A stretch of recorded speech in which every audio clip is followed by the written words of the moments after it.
સંસદના બજેટ સત્રની શરૂઆતને હાલમાં રાષ્ટ્રપતિ દ્રૌપદી મુર્મુ કરી રહ્યા છે। બંને સદનોને સંબોધન सीधा જોઈએ। मेरी सरकार भारत को दुनिया की एक बड़ी स्पेस पावर बनाने में जुटे हैं। ये मानव जीवन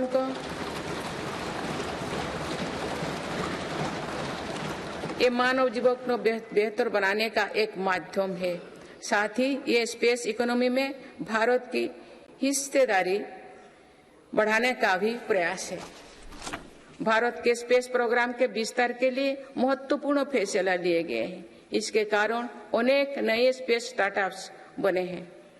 अब वो दिन दूर नहीं है जो भारत का गगनयान स्पेस में जाएगा।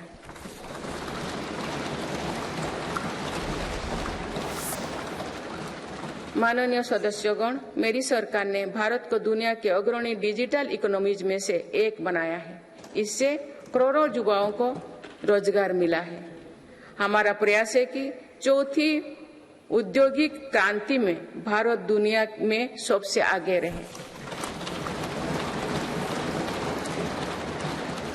मेरी सरकार आर्टिफिशियल इंटेलिजेंस मिशन पर काम कर रही है। ये भारत के युवाओं को नए अवसर देगा। ये नए स्टार्टअप्स के लिए संभावनाएं खोलेगा। इससे कृषि, स्वास्थ्य और शिक्षा के क्षेत्र में क्रांतिकारी बदलाव आएगी। मेरी सरकार ने नेशनल क्वांटम मिशन भी स्वीकृत किया है। क्वांटम कंप्यूटिंग नए दौर की डिजिटल व्यवस्था बनाएगा। इस क्षेत्र में भारत आगे रहे, इसके लिए काम शुरू हो चुके हैं। माननीय सदस्यगण, मेरी सरकार भारत की युवा शक्ति की शिक्षा और कौशल विकास के लिए निरंतर नए कदम उठा रही है। इसके लिए नई राष्ट्रीय शिक्षा नीति बनाई गई और उसे तेजी से लागू किया जा रहा है। राष्ट्रीय शिक्षा नीति में मातृभाषा और भारतीय भाषाओं में शिक्षा पर बल दिया गया है। इंजीनियरिंग, मेडिकल, कानून जैसे विषयों की पढ़ाई भारतीय भाषा में प्रारंभ कर दी गई है।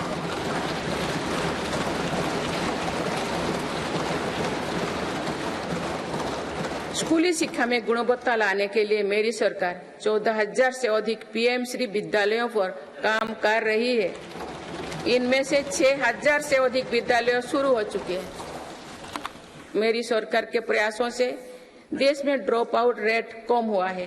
उच्च शिक्षा में छात्राओं के दाखिले ज्यादा हो रही है। अनुसूचित जाति के विद्यार्थियों के नामांकन में लगभग 44% वृद्धि हुई है। नामांकन में अनुसूचित जनजाति के विद्यार्थियों की 65% और ओबीसी के विद्यार्थियों को 44% अधिक वृद्धि हुई है। इनोवेशन को बढ़ावा देने के लिए अटल इनोवेशन मिशन के अंतर्गत 2000 अटल टिंकरिंग लैब स्थापित किए गए हैं। इसमें 1 करोड़ से अधिक विद्यार्थी जुड़े हैं।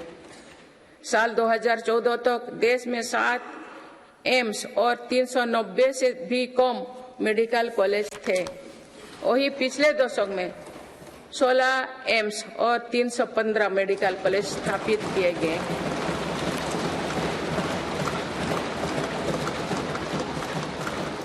एक 157 नर्सिंग कॉलेज स्थापित किए जा रहे हैं।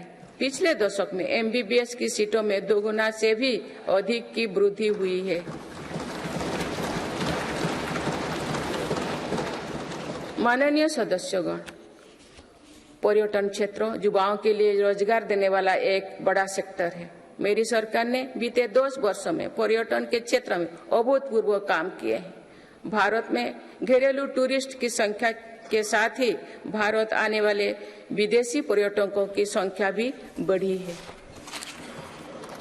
पर्यटन के क्षेत्र में जो वृद्धि हो रही है, इसका कारण भारत की बढ़ती साख है।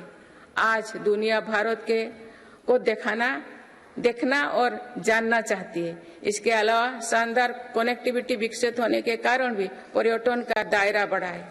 जगह जगह एयरपोर्ट बनने से भी बहुत फायदा हो रही है। नॉर्थ ईस्ट में आज रिकॉर्ड संख्या में टूरिस्ट पहुंच रही है।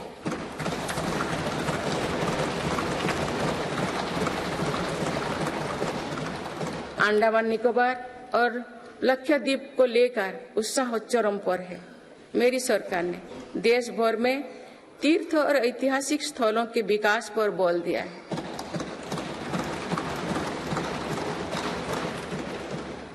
इससे अब भारत में तीर्थ यात्रा आसान हुई है। वही दुनिया भी भारत में हेरिटेज टूरिज्म को लेकर आकर्षित हो रही है। बीते एक वर्ष में 8.5 करोड़ लोग काशी गए हैं।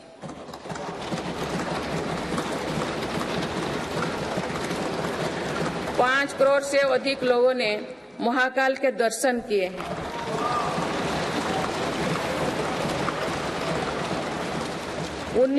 उन्नीस लाख से अधिक लोगों ने केदार धाम की यात्रा की है। अयोध्या धाम में ही प्राण प्रतिष्ठा के बाद 5 दिनों में ही 13 लाख श्रद्धालु दर्शन कर चुके हैं।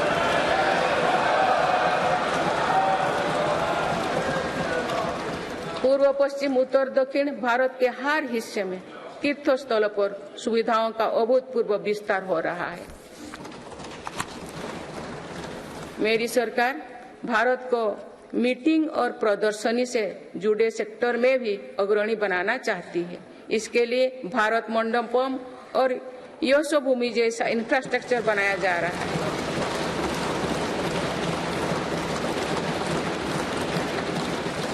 आने वाले समय में टूरिज्म रोजगार का एक बहुत बड़ा माध्यम बनेगा। माननीय सदस्यगण, देश की युवा शक्ति को कौशल और रोजगार से जोड़ने के लिए हम स्पोर्ट्स इकोनॉमी को मजबूत कर रहे हैं। मेरी सरकार ने खेलों और खिलाड़ियों को अभूतपूर्व मदद दी है। आज भारत एक बहुत बड़ी खेल शक्ति बनने की ओर अग्रसर हो रहे हैं।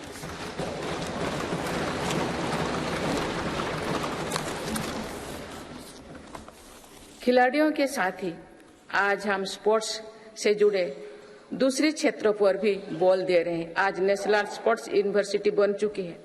देश में हमने दर्जनों सेंटर ऑफ एक्सीलेंस बनाए हैं।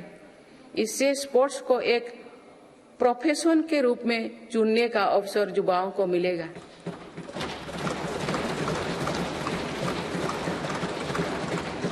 खेल उपकरण से जुड़ी इंडस्ट्री को भी हर प्रकार की मदद दी जा रही है। बीते 10 वर्षों में भारत ने अनेक खेलों से जुड़े इंटरनेशनल स्पोर्ट्स इवेंट्स का शानदार आयोजन किया। देश के युवाओं में कर्तव्यबोध और सेवा भाव का विस्तार करने के लिए मेरा युवा भारत संगठन बनाया गया है। अभी तक इस संगठन से लगभग 1 करोड़ युवा जुड़ चुके हैं। माननीय सदस्यगण, संक्रमण काल में एक मजबूत सरकार होने का क्या मतलब होता है, ये हमने देखा है। बीते 3 वर्षों से पूरी दुनिया में उथल-पुथल मची हुई है। दुनिया के अलग अलग हिस्सों में दरार पड़ गए हैं। इस कठिन दौर में मेरी सरकार ने भारत को विश्व मित्रों के रूप में स्थापित किया है।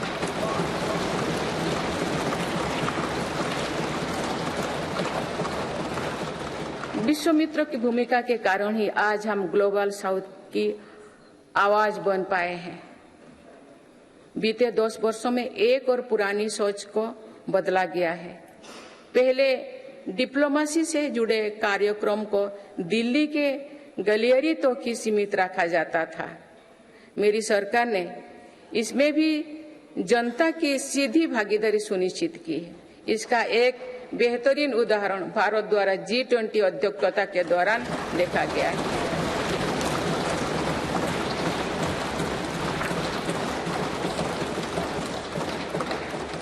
भारत ने G20 को जिस प्रकार जनता से जोड़ा, वैसा पहले कभी नहीं था। देश भर में हुए कार्यक्रम के जरिए भारत के वास्तविक सामर्थ्य से दुनिया का परिचय हुआ। जम्मू कश्मीर और नॉर्थ ईस्ट में पहली बार इतने बड़े अंतर्राष्ट्रीय कार्यक्रम हुए।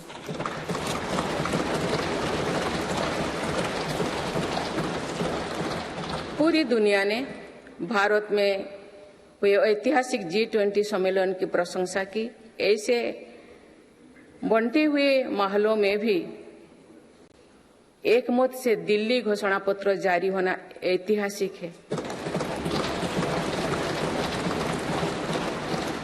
वुमेन लेड डेवलपमेंट से लेकर पर्यावरण के मुद्दों पर भारत का विजन दिल्ली घोषणा पत्र की नींव बना।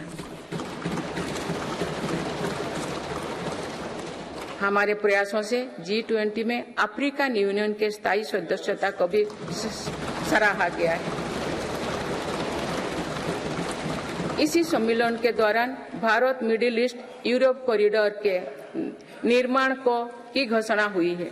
ये कॉरिडोर भारत के सामुद्रिक सामर्थ्य को और सशक्त करेगा।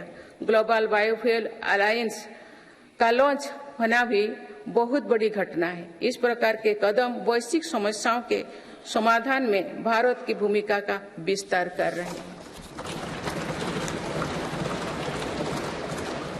माननीय सदस्यगण, मेरी सरकार ने वैश्विक विवादों और संघर्षों के इस दौरे में भी भारत के हितों को मजबूती से दुनिया के सामने रखा है। भारत की विदेश नीति का दायरा आज अतीत की विदेशों से कहीं आगे बढ़ चुका है। आज भारत अनेक वैश्विक संगठनों का सम्मानित सदस्य है। आज आतंकवाद के खिलाफ भारत दुनिया के एक प्रमुख आवाज है।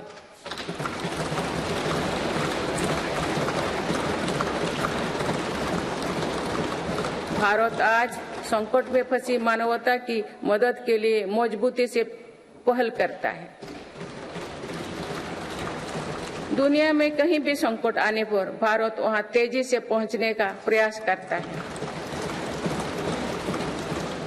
मेरी सरकार ने दुनिया भर के काम कर रहे भारतीयों में नया भरोसा जगाया है। ऑपरेशनल गंगा, ऑपरेशनल कावेरी और वंदे भारत जैसे अभियान चलाकर जहां जहां संकट आया वहां से हर भारतीयों को हम तेजी से सुरक्षित वापस लेकर आए।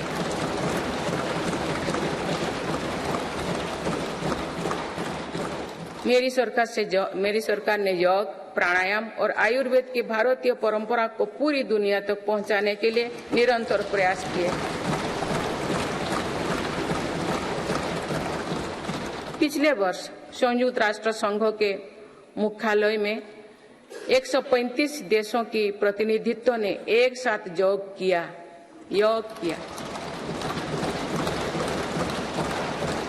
ये अपने आप में एक नया रिकॉर्ड है।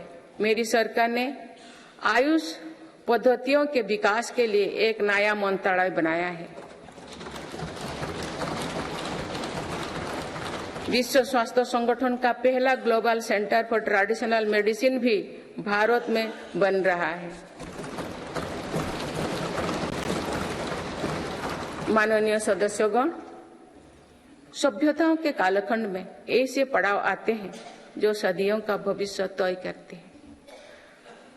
भारत के इतिहास में भी ऐसे अनेक पड़ाव आए। इस वर्ष 22 जनवरी को भी देश ऐसे ही एक पड़ाव का साक्षी बना है।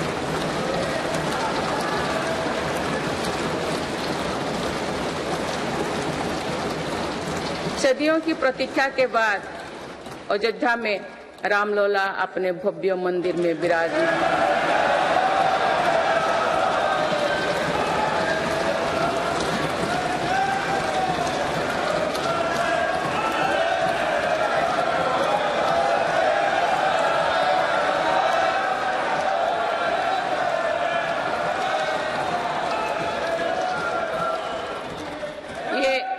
ये करोड़ों देशवासियों की इच्छा और आस्था का प्रश्न था, जिसका उत्तर देश ने पूरे सद्भाव के साथ खोजा है।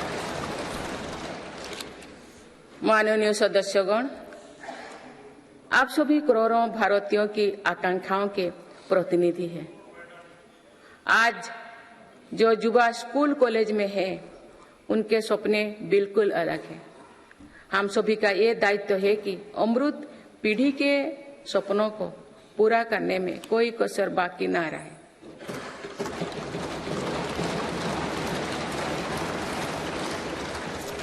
विकसित भारत हमारी अमृत पीढ़ी के सपनों को साकार करेगा। इसलिए हम सभी को एक साथ मिलकर संकल्पों की सिद्धि के लिए जुड़ना होगा।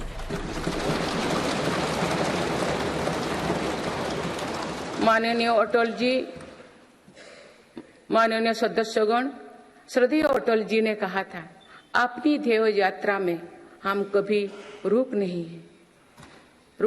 है। अपनी ध्येय यात्रा में हम कभी रुके नहीं, किसी चुनौती के सम्मुख कभी झुके नहीं।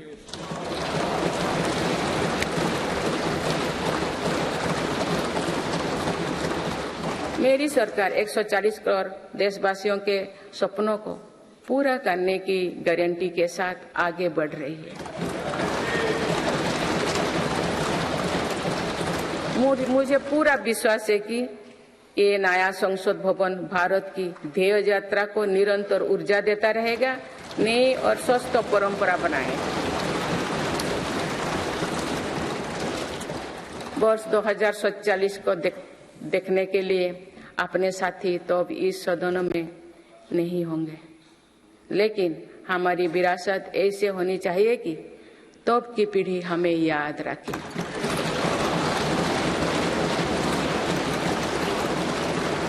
आप सभी को बहुत बहुत शुभकामनाएं। धन्यवाद।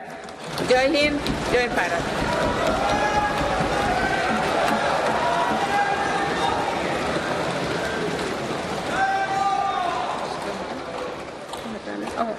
आपको पढ़ना है।